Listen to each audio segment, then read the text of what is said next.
Hey everyone, we are following a developing situation. At about 3 o'clock this afternoon, or shortly around that time, we heard of a fire burning just off to the west of Red Bluff. It's now called the Red Bank Fire. At that time, it was only 40 acres. We are now 3 hours into this fire. It has grown to 4,300 acres. Multiple firefighters on the scene, tankers in the air trying to help assist with the fighting of this fire. But we've got several resources to show you. Want to get you up to speed on what we're following right now to get the latest.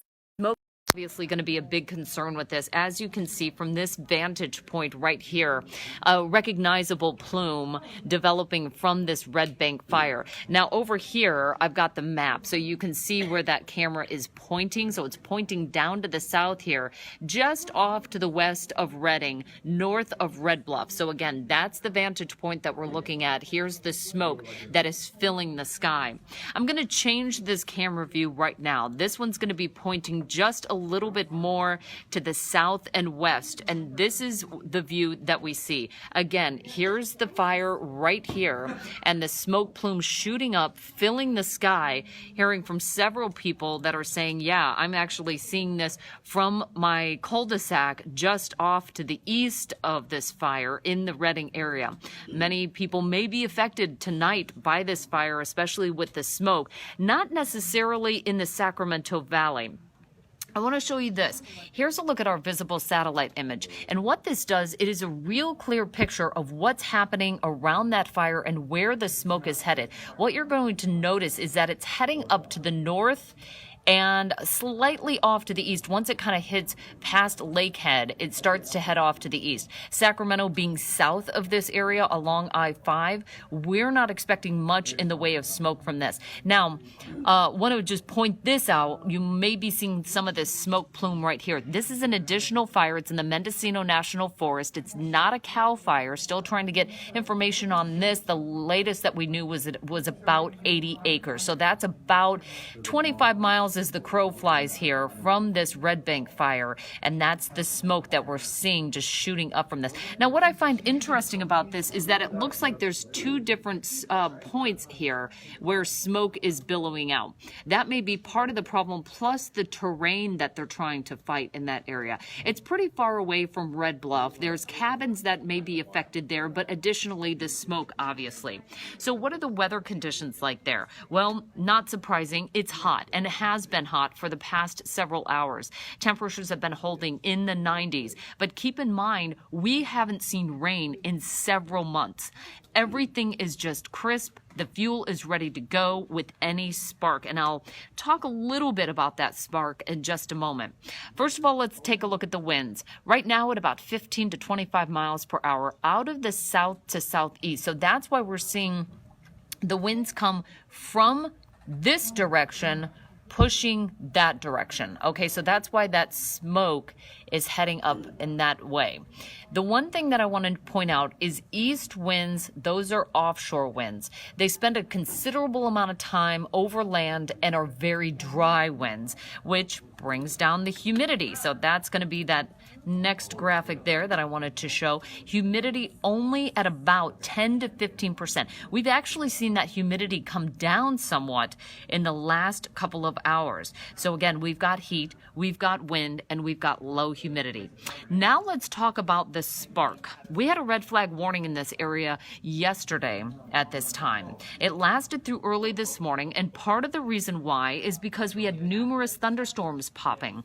Even last night at 11 p.m. when I joined you for LNT, I was still tracking thunderstorms in this region. And I can try to take it back 24 hours, but I doubt that we're going to be able to, might be able to get that data all the way into about 24. There we go. There we go. Okay, so let's take a look at this. Early this morning, so there we go. This is last night at 11:30. Look at how much thunderstorm activity and lightning we were getting. Now, there was some wetting rain, which is good news because we don't want to see the lightning without the wetting rain. But here we go. You can see at 1 o'clock this morning, we're still getting some lightning, some rain as well. That doesn't mean it couldn't start a fire. It's just it's grown so fast, it's hard to say if it was lightning or not. Certainly something that they're going to be looking at right now, and I can check this. CAL FIRE has not determined a cause as far as I know. Let's see. Let me view the details real quick here. I just want to, cause under investigation. There are mandatory evacuations happening right now from in and around this fire. Let me go ahead and read you some of the evacuations. Let's see. I've got so many screens open here. Okay, so this is off Hammer Loop Road and Pettyjohn Road, west of Red Bluff in Tehama County. Again, evacuations in progress, and it's going to be right around that area. Want to make sure I'm following the right fire because we have a couple burning in the area. Okay, so there we go. Let's see, some Wild Horse Ranch now it says under mandatory evacuation. That's from a weather spotter. Many evacuations obviously taking place just basically due to how quickly this spread. Again, we were watching this earlier today.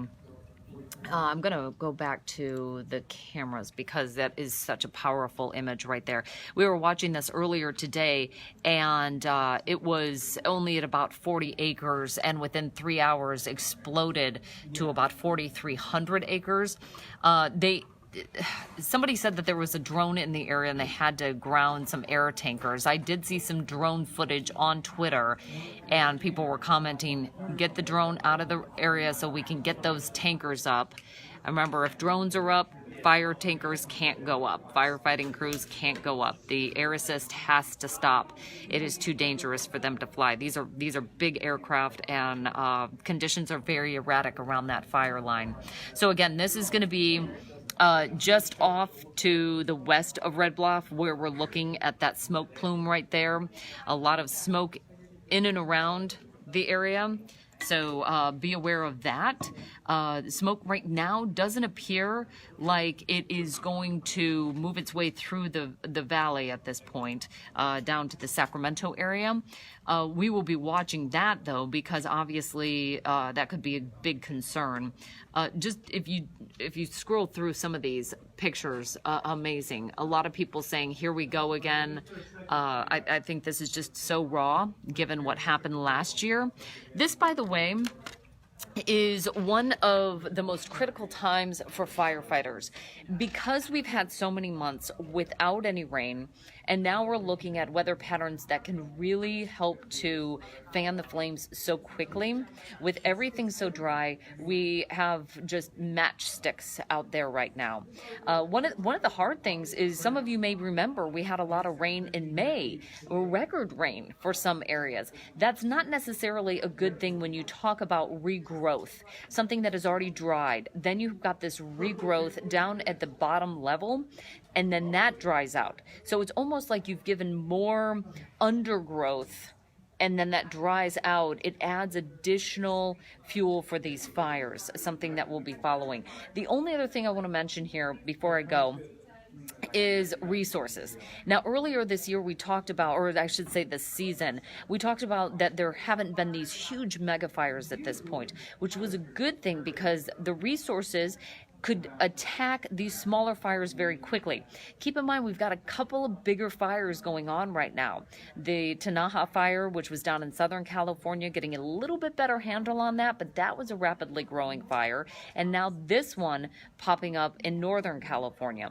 Resources likely are pretty good at this point to get to those fires, but that could become a concern if we start to see these fires growing to a point where we're putting multiple agencies on these fires. Again, we're going to be following this through tonight on the LNT. That's at 11 o'clock right here on ABC 10. We hope to see you there, and be sure to follow Madison Meyer and myself on Twitter. We will be updating those accounts as well as our Facebook page if it deems necessary. Looks like cooler weather ahead for the weekend forecast. That certainly will help for firefighting efforts, as well as higher humidity. All right, that is a look at that fire weather update for you tonight. I hope you have a great evening, and we'll see you at 11 p.m. on the LNT.